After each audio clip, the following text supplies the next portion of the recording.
वक्फ board में corruption का बाजार गर्म है। वक्फ बोर्ड में करप्शन का कैंसर मौजूद है।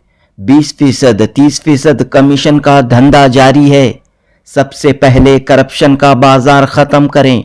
करप्शन के कैंसर को खत्म करें। साबिक मरकजी वजीर सीएम इब्राहिम का बड़ा बयान। कर्नाटक रियासती वक्फ बोर्ड के नए चेयरमैन अली बाबा को मुबारकबादी पेश करते हुए सीएम इब्राहिम ने कहा कि अवाम की तारीफ व तनकीद दोनों को सामने रखते हुए अली बाबा अपने फराइज अंजाम दें। वक्फ बोर्ड में अब तक जितने घोटाले हुए हैं इसकी जांच करवाएं। ज़रूरत पड़ने पर सीबीआई के जरिए जांच करवाएं। साबिक मरकजी वजीर सीएम इब्राहिम का वक्फ बोर्ड के नए चेयरमैन गुलबर्गा की दरगाह हजरत ख्वाजा बंदा नवाज के सज्जादा नशीन अली अल हुसैनी उर्फ अली बाबा को मशवरा। बेंगलुरु में मीडिया से खिताब करते हुए साबिक मरकजी वजीर सीएम इब्राहिम ने वक्फ बोर्ड में सुधार के लिए काफ़ी कीमती बातें, मशवरे, तजावीज़ पेश किए। जनूबी हिंद न्यूज़ रिपोर्ट। बाबा साहेब अम्बेडकर जो है मौलाना अबू कलाम आजाद को बोले कि आप रिजर्वेशन लो। जो पहली बार करप्शन की जड़ जो है, करप्शन का कैंसर वक्फ बोर्ड के अंदर 20%, 30% से फैला है।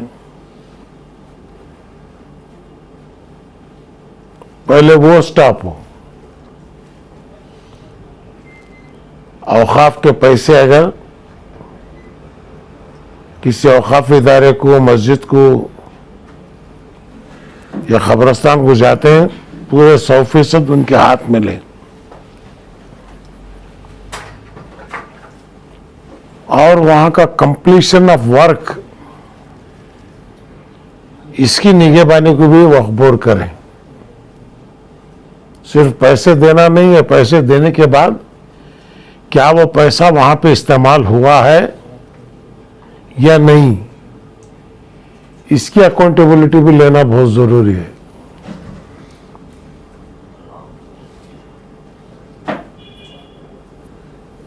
नंबर 2, जितने डिस्ट्रिक्ट वक्फ कमिटीज बने, मैं खुद स्टेट चेयरमैन साहब अली बाबा हाफिज कुरान है, नेक इंसान है। इन तमाम डिस्ट्रिक्ट कमेटियों का जायजा लें, जो अवाम अन्नास के लिए, हक के लिए काम कर रहे हैं, ऐसी कमेटियों को रखें। बाकी कमेटियों को डिसॉल्व करके नए लोगों को लाएं।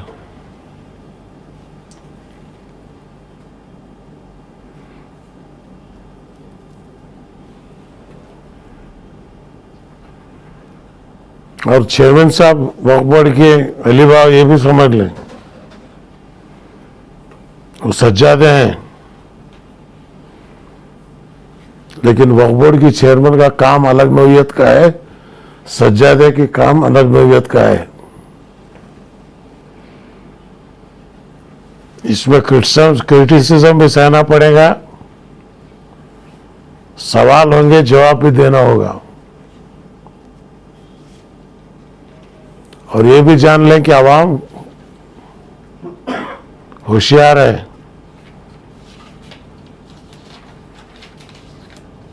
कौन क्या काम कर रहे हैं, अवाम इससे वाकिफ है। अवाम वाकिफ होने की वजह से ही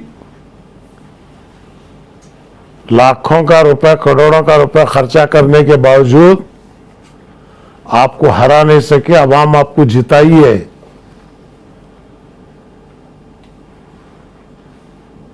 ये कौम की बेदारी इस बात को साबित करती है। और आप पे भरोसा रखिए।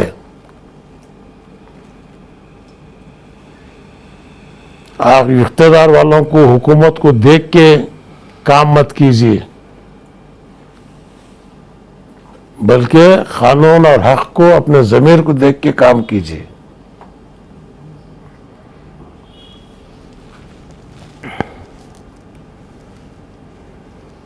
इंशाल्लाह मुझे उम्मीद है चेयरमैन साहब जितने घपले हुए हैं, जितने जमीनों की एनओसियां दी हुई हैं, जहां जहां औकाफ की जायदाद को गैरों को सुपर्द किया गया है, तमाम की इंक्वायरी करें। अगर वो इंक्वायरी आपके हाथ से, स्टेट गवर्नमेंट के हाथ से नहीं होती तो सीधा स्टेट गवर्नमेंट को लिखे या सीबीआई को रेफर करें।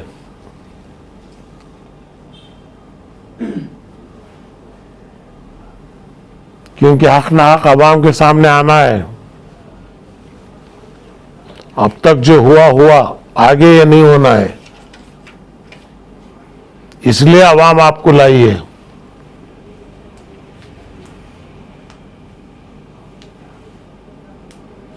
और मैं रियासत के चीफ मिनिस्टर को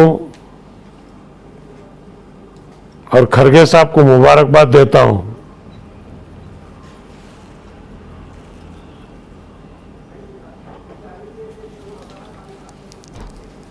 कांग्रेस के अच्छे कामों में वक्फ बोर्ड के मसले से जो फैसला किए हैं वो सबसे अच्छा काम है। वक्फ बोर्ड चेयरमैन के ताल्लुक से बोले, अब इलेक्शन में जो है 5 मेंबर एक तरफ, 6 जने बैठक अलग। अब जो कार्रवाई करने में उनका साथ देती हैं क्या है ना अपोजिशन ने? देखिए, जहां तक चेयरमैन का इलेक्शन है हो गया, तो हुकूमत को चाहिए कि मैं पहले ही नॉमिनेशन जब हुआ था बोला था इसमें गलतियां की हैं। पहले जो नॉमिनेट किए हैं मेंबर, इनका बैकग्राउंड लो,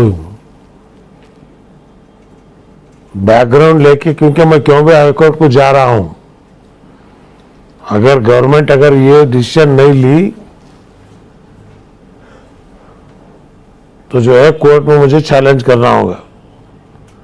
आज 2:30 बजे उसकी भी मैं मीटिंग बुलाया हूं। और दूसरा जो है, गवर्नमेंट का काम यह है कि चेयरमैन को फुल पावर्स के साथ काम करने का मौका दे। कल कोई नो कॉन्फिडेंस मोशन ले लगा आपको, सवालिश नहीं पैदा होता। 6 जने इधर हैं, 5 जने वो सवालिश अगर वो काम करे तो सबसे बड़ा खराब वक्त जो है हुकूमत को आता। मैं पहले ही बोला हूं, हुकूमत ये बंदा नवाज गेसु दराज रहमतुल्लाह अलैह के बारगाह के सज्जादे हैं। ये कोई आलतू फालतू पॉलिटिशियन नहीं है, हाफिज कुरान है, रिलीजियस स्कॉलर है, कसब है, नसब है। ये इलेक्टेड नहीं है, सेलेक्टेड है। अल्लाह ताला इनको सेलेक्ट किया है। सज्जादगी वहां से शुरू हुई है। ये खुशकिस्मत है वक्फ बोर्ड की, क्योंकि उन्होंने वक्फ बोर्ड के अंदर चेयरमैन होकर काम करने के लिए कबूल किए और आज आए हैं। तो ऐसे में हुकूमत जो है, हालांकि हुकूमत बिल्कुल चीफ मिनिस्टर और खरगे साहब डट के इलेक्शन करवाए, वो हमको मालूम है। और वक्फ के मिनिस्टर से भी मेरी यही गुजारिश है, जो हुआ आप मिनिस्टर हैं, अब चेयरमैन साहब को अपने कॉन्फिडेंस में लीजिए और कौम को बताइए कि नहीं, कौम की भलाई बहबूदी के लिए मैं कोऑपरेशन करने के लिए तैयार हूं। और मुझे उम्मीद है जमीर साहब ये काम करेंगे। साहब, ये मुस्लिम लीडरों में इख्तलाफात, अंदरूनी इख्तलाफात की वजह से वक्फ बोर्ड की ये हालत हुई है। आज ये दिन देखने को मिल रहा है। तो सीनियर लीडर्स, आप जैसे लीडर्स भी खामोश हैं। नहीं, मैं खामोश नहीं हूँ। ना, मैं खामोश नहीं हूँ। इख्तलाफात मिटाने नहीं, इख्तलाफ देखिए, खामोश मैं नहीं हूँ। मैं मैदान में उतरा हूँ, इसलिए रिजल्ट आया है। वरना रिजल्ट जो है खामोश में रहता तो नहीं आता था। इलेक्शन में रिजल्ट कैसा आया? मैदान, पहली बार जिंदगी में मैं वक्फ बोर्ड के इलेक्शन में पहली बार हिस्सा लिया हूं मैं। 70 साल की मेरी सियासी तारीख में मैं वक्फ मिनिस्टर था, कभी वक्फ मिनिस्टरों को बोला तक नहीं तुम इसे जिताओ उसे जिताओ। और उस वक्त नायक कांड्र मकसूद अली खान मेरे जमाने के चेयरमैन थे, वो चेयरमैन थे। तो इसलिए कि ये बार जो है चेयरमैन साहब वक्फ बोर्ड के अली बाबा साहब, मोरचल कट्टा उनके हाथ में है, वो फिराले को जाते मुझे यकीन है। सब एक बात ये भी कही जा रही है कि अनवर बादशाह एक तजुर्बेकार मेंबर और चेयरमैन भी रहे, अली बाबा नए मेंबर, तो इन्हें पहले मेंबर के तौर पर काम करने का मौका देना चाहिए था। फिर बात जो अगली मियाद थी वो अली बाबा को देते, पहले अनवर बादशाह को चेयरमैन बनाते। ये बात कही जा रही है, इस पर क्यों आप इत्तेफाक नहीं करते? देखिए, रियासत का सबसे बड़ा औकाफ का इदारा कौन चला रहे हैं? अली बाबा। दरगाह, medical college, engineering college, university, ये सब चला रहे हैं, उनको एक्सपीरियंस नहीं।